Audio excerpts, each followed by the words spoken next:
నమస్తే బ్రదర్. నమస్తే. నిన్న అయితే మనకి చంద్రబాబు నాయుడు పవన్ కళ్యాణ్ గారు అయితే మీటింగ్ పెట్టడం జరిగింది. ఎలా ఉన్నది? అదైతే యాక్చువల్గా జనసేన మీటింగ్ లాగా అయితే లేదు, పక్కాగా టీడీపీ మీటింగ్ లాగా అనిపించింది. ఎందుకంటే పవన్ కళ్యాణ్ అనేటువంటి వ్యక్తి ఏదో పార్టీ పెట్టాడు, స్వతహాగా ఆయన పోటీ చేస్తాడని అనుకున్నాం. కానీ ఎలా టీడీపీ పార్టీ కోసం కేవలం మాట్లాడతాడని, వాళ్ళ కోసం వర్క్ చేస్తున్నట్టుగా ఏమి కనిపిస్తుంది తప్ప జనసేన కోసం ఏమీ లేదు. ప్రతి ఒక్కరు కూడా పవన్ కళ్యాణ్ చాలా ఎక్కువగా విమర్శించుకుంటున్నారు. ఎందుకంటే కొత్తగా పార్టీ పెట్టాడు, ఏదో చేస్తాడు, ఎన్నో సీట్లు అడుగుతారని చాలామంది ఎక్స్పెక్ట్ చేశారు. కానీ 24 సీట్లకి పరిమితం అయిపోయాడు. దాని తర్వాత ఎక్కువగా స్పీచ్లో కూడా చంద్రబాబు నాయుడిని హైప్ చేసి మాట్లాడేది తప్ప తన కోసం కానీ తన పార్టీ కోసం కానీ ఏమి మాట్లాడడం అయితే అందులో ఏం కనిపించలేదు. అలాగే సంక్షేమ పథకాలు ఏవైతే వైసీపీ ప్రభుత్వం వస్తున్నాయో ప్రజలకి ఆ డబ్బా సొత్తు తెచ్చిస్తున్నాడా, ఓన్లీ ట్యాక్స్ మీ ట్యాక్సే మీకు ఇస్తున్నాడు అంటున్నారు. మరి వీళ్ళు పథకాలు ఇచ్చినప్పుడు ఎలా ఉంటుంది? వీళ్ళు అంతకంటే ఎక్కువ పథకాలు పెడుతున్నారు కదన్నా.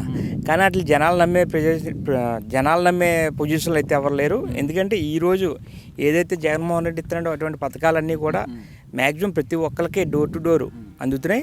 తర్వాత జీరో కరప్షన్, ఎవరు కూడా రూపాయి తీసుకోవట్లేదు, నేరుగా డైరెక్ట్గా వాళ్ళ అకౌంట్లోకి వెళ్తున్నాయి. చాలామంది హ్యాపీగా ఫీల్ అవుతున్నారు పబ్లిక్ అయితే. అలాగే ఇప్పుడు పవన్ కళ్యాణ్ గారు సీఎం జగన్మోహన్ రెడ్డి గారిని ఏకవచనంతో డైరెక్ట్గా అటాక్ చేసింటారు. ఏ విధంగా నువ్వు జగన్మోహన్ రెడ్డి నువ్వు నాకు 4వ భార్య అవుతావా, లేకపోతే నువ్వు అంతా అవినీతి పౌరుడివి, నిన్ను పదవి నుంచి దించుతాను, అది చాలా అగ్రెసివ్గా చెప్తాను. దాని మీద మీ అభిప్రాయం ఏంటి? ఆయన ఏదో సినీ ఫీల్డ్లోంచి వచ్చాడు, సినీ గ్రామర్తో ఏదో మాట్లాడుతున్నాడు తప్ప పబ్లిక్లో అలాంటి మాటలు మాట్లాడితే ఎవరు యాక్సెప్ట్ చేయరు. అది కరెక్ట్ కూడా కాదు. ఎందుకంటే ఆయన సినీ ఫీల్డ్లో అలాంటివి ఓకే తప్ప ఇలాంటి రాజకీయాలు అలాంటి డైలాగులు అలాంటివి అంటే ఎవరో యాక్సెప్ట్ చేయరన్న దాని మీద చాలామంది విమర్శించుకుంటున్నారు. ఇప్పటికే తెలుసుకోవాలి ఆయన, ఎందుకంటే అయ్యేం మాటలు ఒక ఉందాతనంగా మాట్లాడాలి తప్ప ఏదో ఆగత ఫీల్ అవుతున్నారు. ఆల్రెడీ జన సైనికులు కూడా ఫీల్ అవుతున్నారు. అది ఒకసారి తెలుసుకుంటే సభలో పవన్ కళ్యాణ్ గారు స్పీచ్ ఇన్న తర్వాత ప్రజలకి ఏం మేలు చేస్తామని చెప్పకుండా ఓన్లీ చంద్రబాబు నాయుడు గారిని పొగడ్తలతో మాత్రం ముంచెత్తారు. అటు సీఎం జగన్మోహన్ రెడ్డి గారిని ఏకవచనంతో తిట్టడం, దేనికి ఏంటి ఆయన ఆలోచన విధానం ఎలా ఉందంటారు? ఆయన ఆలోచన అయితే ఏం లేదు, కేవలం చంద్రబాబు నాయుడు అనేటువంటి వ్యక్తిని ముఖ్యమంత్రి చేయడమే ఆయన యొక్క ఉద్దేశం తప్ప అందులో ఏమీ లేదు. నిన్న ఈరోజు కూడా ఇచ్చాడు, ముద్రగడ పద్మనాభం కూడా ఏదో స్టేట్మెంట్ ఇచ్చారు. దానివల్ల ఏంటంటే కేవలం టీడీపీ కోసం ఆయన వర్క్ చేస్తున్నాడు. ఏదైతే అమ్ముడుపోయాడు డబ్బులు ఇచ్చారని అన్నారో, నిజంగా నిన్న మీటింగ్ అనేది చూస్తే కేవలం అది నిజమని అనిపిస్తుంది పబ్లిక్ అందరికీ కూడా. దానివల్ల ఆయన వర్క్ చేస్తున్నట్టు ఫీల్ అవుతున్నారు.